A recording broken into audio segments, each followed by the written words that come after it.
Let's talk Iran. Let's talk Iran. There's some war drums a pounding. Some war drums a pounding. Trump wants to strike a nuke deal with Iran. The only kind of nuke deal Iran wants to do is dropping one on Israel. Iran has basically straight up said we're going to kill Trump. These are not the leftists that you've seen in the survey. You had a couple Iranian men a couple of months ago get arrested for coming to the U.S. to try to kill Trump. They've been pounding the war drums for a while. And we need to be really, really careful here. Really, really careful. Because while, yes, we are on the road to recovery, the last thing we need is a war with Iran. That would just be bad. That would be a disaster on all fronts. I mean, you guys ran on being the non-interventionalist, the non-interventionalist candidates, right? You don't get to pick and choose when we're going to intervene and when we're not. Not like this. We don't get to that. If you want to be America first, we're not going to go after you unless you hit us first or you cause, a substantial threat to our well-being here in the United States. We can't just go picking fights with the countries we want to fight and not picking fights with the countries we don't want to fight with. That's not how this works. This is not the deal. Now, I don't know what's going to come from this, but things are getting sketchy, and I really feel like if the deep state wanted to, they could potentially kill two birds with one stone here.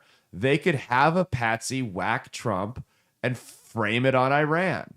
And that way they could get their war with Iran that they've always wanted. And then they could also get rid of Trump and get him out of the way. The only problem is then Vance takes over after him. They would have been more than happy to do that if Pizza Ranch Mike Pence would have took over, but not J.D. Vance. I don't think they're going to be comfortable with that. This is not the path we need to be walking down. We are economically frail right now. Now, there was a former general, I forget what his name was. He came out during the Bush administration, and he said the neocons in the Bush administration, the deep state, these intelligence agency spooks, there's 7 countries they want to topple. 7 countries they want to topple. And it was after we went into Afghanistan and right before we invaded Iraq. He said the first one is Afghanistan, the next one is Iraq.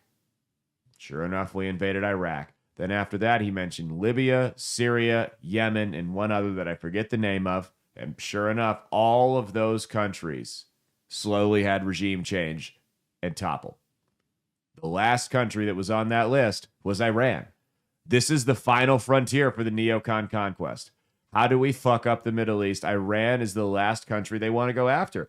And we will see, because Donald Trump, one of my big criticisms of him back in his first term was that he caved to the neocons way too often. So my concern here is he going to cave to them this time?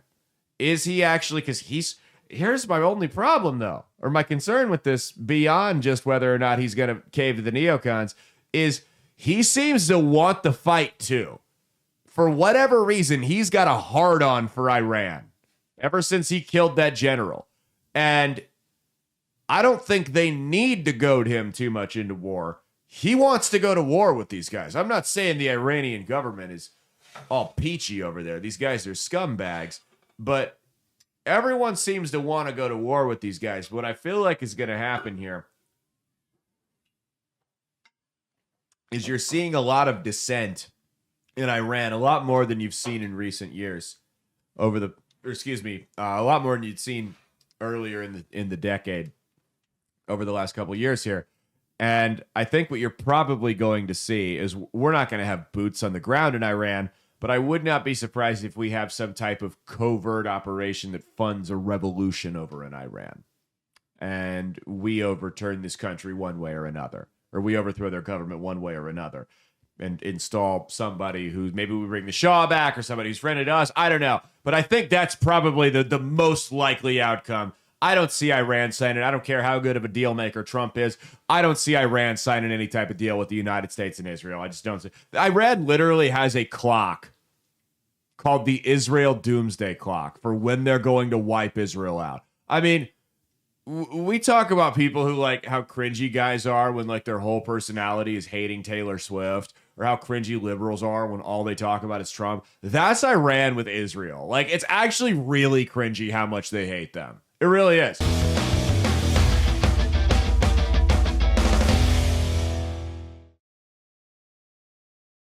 Hey, thanks for watching. If you liked what you saw, be sure to click the link in the description to get the full episode on Rumble. If you prefer to listen along, you could actually get us on Spotify, Spreaker, and iHeartRadio. You can also go to www.outlawstreamers.com to learn more about not just my show, but tons of other great shows and all the exciting projects they have coming up. Follow my socials at Caleb Isn't Funny on Twitter and Instagram, at Caleb Salvatore Comedy on the Chinese spy app that is TikTok, and be sure to like and subscribe to this YouTube channel. Thanks, and we'll see you every Saturday for brand new episodes of That's Based. Peace.